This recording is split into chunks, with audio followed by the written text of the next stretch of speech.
Film Freaks. It is the month of January, and I am Abi Flores. And January brings us the Maze Runner, the Death Cure. And I thought, hey, why not? I am going to watch the first Maze Runner, and let's do a flashback episode. So heck yes, I really have enjoyed the Maze Runner series so far. So I'm not like super excited about the Death Cure, but it's on my radar, and I'm like, I want to check this out. You know, I'm definitely into this young adult, you know, post-apocalyptic, the world ending, and the, you know, us trying to move on. Kind of, I'm into those. I don't like, not on the top of my list by any means. There's the first thing that I'm looking out for, but I enjoy those types of movies. I enjoyed the Hunger Games. Divergent to me has kind of been the weakest link out of all of them, and I've really enjoyed the Maze Runner. So I sat down and I watched the first one. And I really enjoyed that first movie. You get a bunch of guys who are trapped in this maze. They don't know what the heck is going on. And I love that they don't start it from the beginning. You know, they started with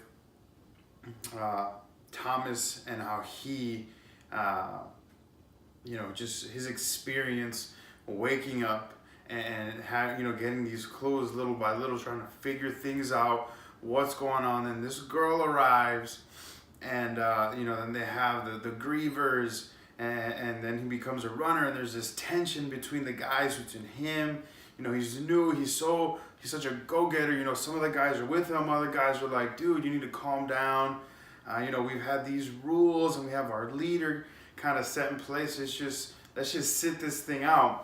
But he's not having it. You know, he wants to figure out what's going on. He wants to know more as to why they're there and how can they get out.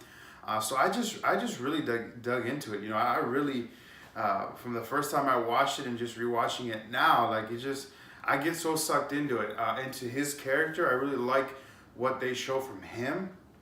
I really like Albie and how he was the leader and how he just kind of had structure within, you know, this group of guys. So it was cool. And then just kind of as he pieced it together, and ultimately after he injected himself and kind of just opened his eyes as to, oh, this is what's really going on, and how this was all an experiment. And they thought it was over at the end of that movie. And obviously, if you watch Scorch Trials, and now we have the Death Code, you see that it's not, that it continued on. So I really like that. I guess to me, the weakest thing about this movie is what they did at the end with one of the guys. I mean, it was the end of the movie. They finally figured out how to get out of the maze, and then that little wannabe tearjerker moment. It's just like, it was so unnecessary. It really didn't.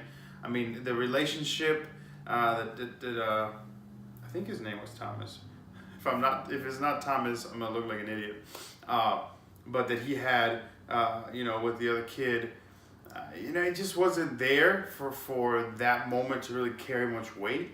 But other than that, I really enjoyed it. I liked the grievers. I liked the maze. I liked how they had to figure things out as they went. And yeah, I mean, it was, when that movie first came out, I'm like, I dig this series and I want to see where it's going. I watched the Scorch Trials. I enjoyed it. I think Maze Runner has been the best one so far. So we'll see what they give us in Death Cure coming out soon. So yeah, I mean, I dug the Maze Runner. Let me guys know what you guys think of the Maze Runner itself, or the Maze Runner as a franchise. Yeah, if you haven't seen it, I recommend it. If you dig the Hunger Games kind of genre, I think the Maze Runner is a good one to watch. Like I said, it's not, you know, the most amazing thing, but I really enjoyed what they gave us. So yeah, I really liked it. So thanks, guys. Peace. All right, guys. Thanks for watching our episode. Yeah, if you liked our video, go ahead and give us a thumbs up. And if you didn't, you can double click on the thumbs down.